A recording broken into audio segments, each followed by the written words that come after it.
Haven't made any videos in a while. I've been working on some Christmas gift toys, and I've been told I shouldn't post any more videos about toys. And my wife's been, making some. She's got a whole bunch of those little animals that she crochets, and I can't post them on videos either. So this whole thing about Google is going to change YouTube forever.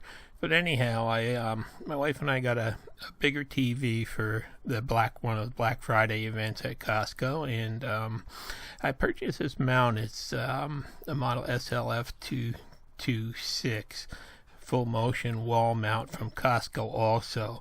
And I just wanted to go do a quick video on what's involved in mounting one of these big TVs up on the wall, and exactly what the mount looks like and how everything wires up and stuff.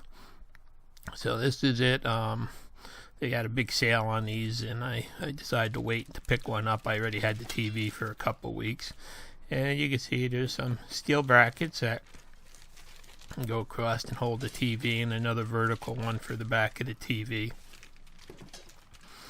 And then it comes with all the hardware that you need. It comes with some lag bolts and washers and anchors if you're going to use a concrete wall, and then some more hardware for mounting it. And then it comes with an assortment of screws that's supposed to work with any TV, but actually they were not quite right for my Samsung Q70 series TV.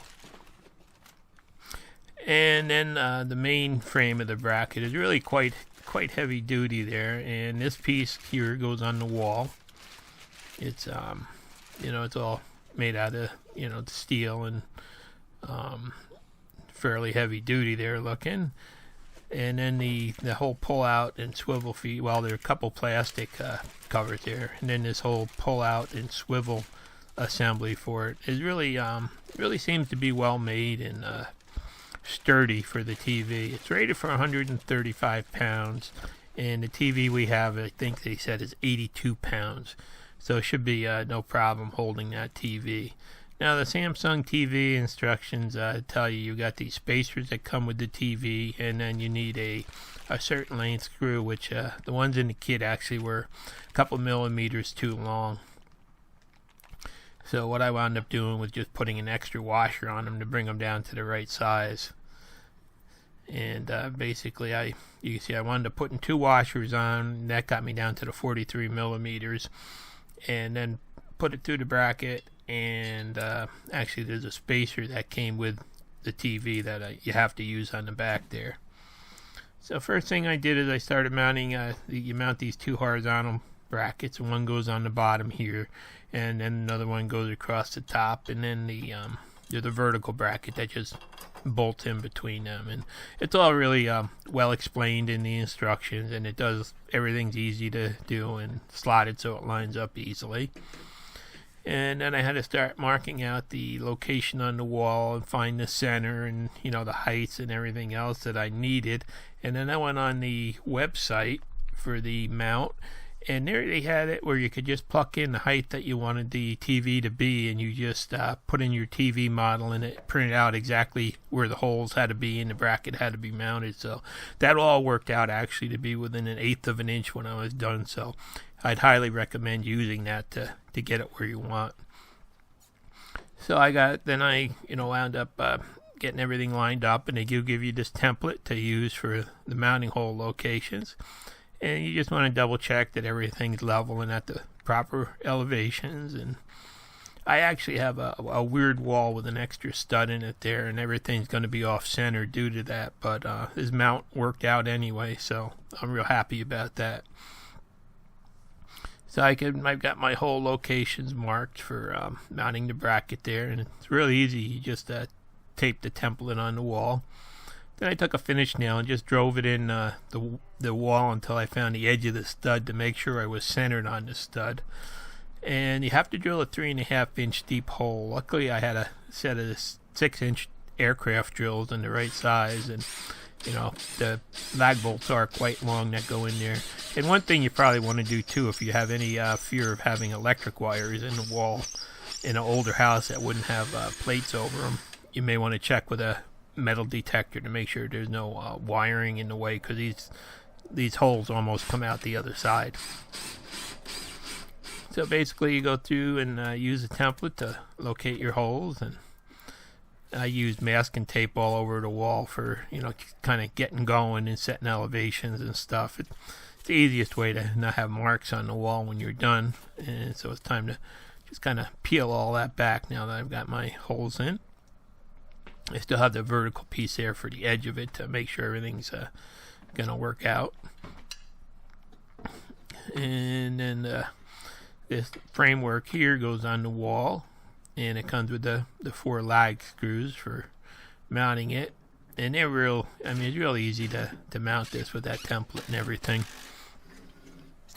Now I started the lag screws. Actually, I mounted the whole thing with the lag screws, and after I was completely done, I realized that I had forgotten to put the washers on them before tightening them. So later on I'll show you I found them, but I had to go back and put them on in the end, which wasn't really that tough a job anyway. I removed one at a time. But get everything lined up, and then I'm just going to double check I've got my holes in the right place for level and everything. And then just go back, and it's easiest to use an impact wrench to put these in because they're so long. But just going to use my little impact driver here to go back in and just tighten them up. And you want to make sure that you don't tighten them too much if they deform the sheetrock or anything. So you just have to be careful that they're nice and snugged up there. And this really is the easy part. And like I told you before, I had some extra studs that were a couple inches over from the stud that I'm using there. So I decided to drill some holes in them and put in an extra 2 lag bolts, just because I'm mounting off center with this. So the load's going to be more to one side. So same thing, I drilled some holes in the bracket first, and I drilled in the wood for the lag bolts, and I had a couple extra lag bolts laying around these were only about 3 inches long, so a little bit shorter than the other ones, but they will give a little bit of extra support, I figure. Probably not required, but I'm just doing it to be on the safe side. Because everything really had to be mounted off center to get the main studs. And I got out that little dinky vacuum, and I thought I'd show you. I've been using this for cleaning up a lot of messes and stuff. And it's about 6 months later, and the thing really still works great. It's not big enough to clean up the whole house, so we just use it for cleaning up stuff like this, and vacuuming out the cars and stuff like that. And it really does work good.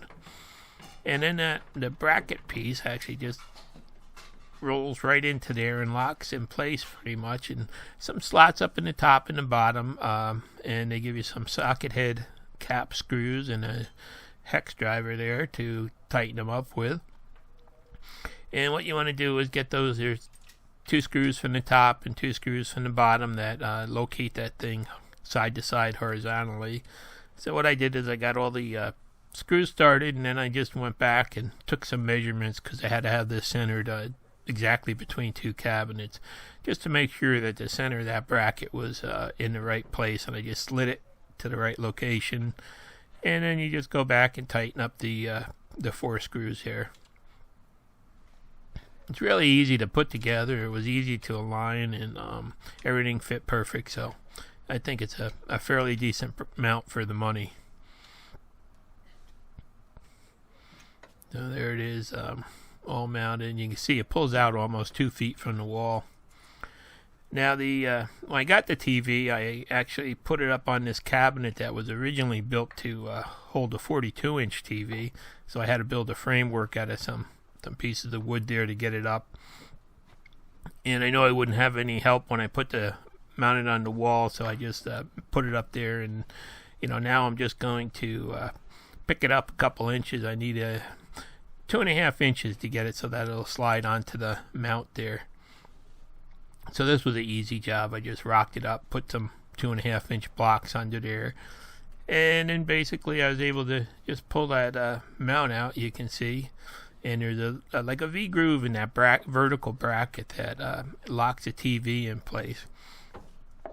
So I just started by removing the blocks from one side and letting it down, and just making sure everything was centered.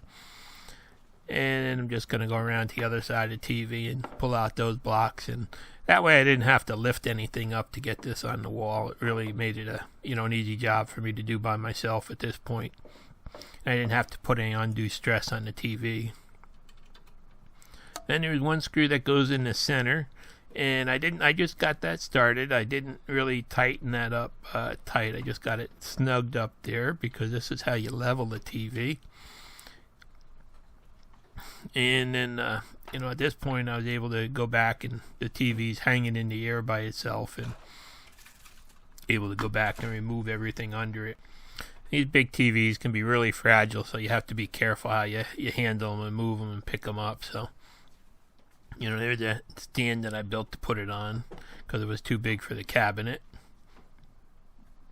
And there it is. It's all hanging by itself. And the feet on this model, actually, there's nothing holding them in place. They just slide up into some pockets. So that was really easy to do.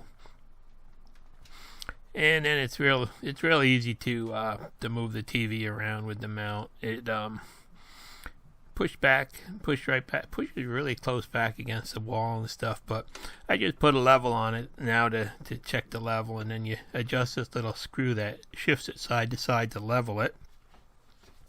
And you just go back and you lock that other mounting screw after everything's level. Couple pieces of plastic to go on to hide the screw heads in those channels, and they take a little bit of fiddling to get them locked in place, but they do cover everything up nice and fit nice and tight. Then it's back to the wiring, and I wound up having to buy some longer network cables and stuff like that, just because you lose about 4 feet of wire in this scissor type mount setup. And the mount has room for some wires, but not all of them. And you can see the rat's nest I've got behind the cabinet there. So, before I started messing with anything else, I figured I had that little dinky vacuum out, and I figured I'd clean up some of this stuff here too. And the battery really does stay charged good, and it's been working good. And I turned it on to make sure everything's working properly, and there you can see I've got YouTube on with some of my videos, and I'm really amazed how fast this Samsung Q70 TV is, and how fast it loads the internet and videos, and how it actually expands my crummy quality videos so that they really look good at 75 inches. So there you can see the TV's all hanging there. Everything seems to be working now. I got all the cables back in, and just playing with it a little bit, and there you can see it loads video from YouTube within usually less than 2 seconds. You can have the video loaded up and running, and I mean you can fast forward through it, and it's just instant. So I'm pretty amazed that the TV really does do a good job on that. So everything seems to be working now, and it's time to go back and work on the wires. But in the meantime, I got this mount because you can actually pull it out about 2 feet, and we can turn the whole TV so that we can watch it from anywhere in the room. So that's really a great feature for it. And I did pick up some extra longer cables and electrical supplies, and there you can see I've got some of my security cameras hooked into it already, and it's working really good with everything. And there's the washers I forgot I had to go back and put on. That stunk, but what are you going to do? So now I'm decided, my old TV had the electric wire running down in the wall, which is illegal from what I found out. So I decided to run a Romex wire down to the outlet below it, and just wire another outlet in. And you just have to check your local codes to see if you can do this or what's needed to do it. And then I got this old cabinet that I built years ago for a 42-inch TV, and time to work on that. And I actually took my cable modem and mounted that on the wall. I made a little bracket so I could clean up the cables to that too. And you can see the rat's nest in that cabinet. And there was another problem. My Wii had a 3-wire cable coming out to plug into the TV. So I went on Amazon and I found this little adapter here that plugs in the Wii and is a HDMI output. And actually it worked really good, and it looks really good on the TV. So I'll put a link to that in the description, because it was only like $10, and it saved the Wii so you can still use it with this new TV.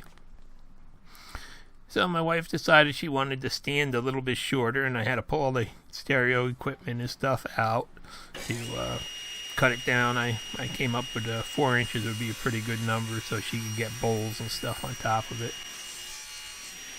So I just took that gutted cabinet and took it down to my shop and just set it on the table. So I stood it up there on the that sled and was able to, you know, cut it down, and I had to flip it, put some spacers and stuff in so everything would work. And you know, then I just cut the other sides, and it was only a 5-minute job shortening the cabinet, and it does really look better in the end. So I got that cut down, and I really didn't want to spend a lot of time. I was going to put some polyurethane where I cut it and stuff, but I didn't want to wait for it to dry. So all I did is I just put some of the little felt bumpers on it that to protect the floor, and then I just went back with some Johnson's paste wax and touched up around them so that, you know, it wouldn't soak up moisture or anything. So there are the feet, and you can see I've got that router cabinet in the background. I'll be doing an update on that soon too. I'll be getting back to that once I get all my Christmas gifts done. It just sucks that I can't make videos about stuff like that anymore. So there it is. I just put some paste wax around, and that sealed it up good, and you know, that should keep it from absorbing any moisture or anything over time. So back upstairs, and got all the wires all tied up nice now and straightened out and shortened and everything back in the cabinet, and you know, all the wiring in place. And there you can see it looks a lot neater now that I've gone through it all. And I can push the cabinet back, enough room under the TV now, and it did drop the cabinet, but it really does, it still looks good. So still got room for put a bowl up there, and the little Wii thing is a little bit low now, but it still works. And you know, I got the stereo still there, and the Wii over there, and the antenna rotator fits right in there. So you know, everything fit back in nice and is wired decent now. And then a big old subwoofer sitting over in the corner that can shake the whole house.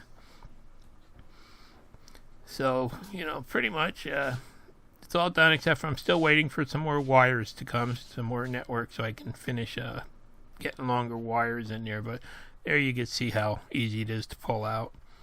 In the meantime, I'm siphoning off my wine into another carboy to let it sit for a while. And wife and I decided to give up on Google.